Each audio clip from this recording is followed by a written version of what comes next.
Welcome to bloopers media.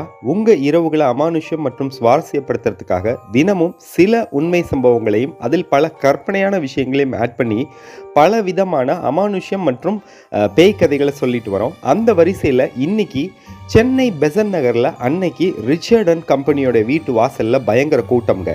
ஏன்னா அந்த கம்பெனியுடைய 33 வயதே ஆகிய ஓனரான ரிச்சர்டுடைய மரணம்.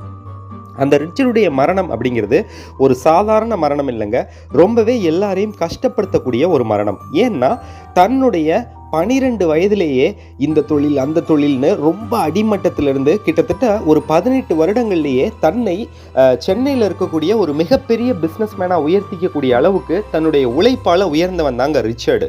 ஆனால் ரிச்சர்டு இப்படி ஒரு மோசமான வேலையை செஞ்சு தன்னுடைய உயிரை விற்றுப்பான் அப்படிங்கிற நம்பிக்கை அவனுடைய குடும்பத்தாருக்கும் அவனுடைய கம்பெனி ஊழியர்களுக்கும் அவனுடைய உறவினர்களுக்கும் கொஞ்சம் கூட நம்பிக்கை இல்லை.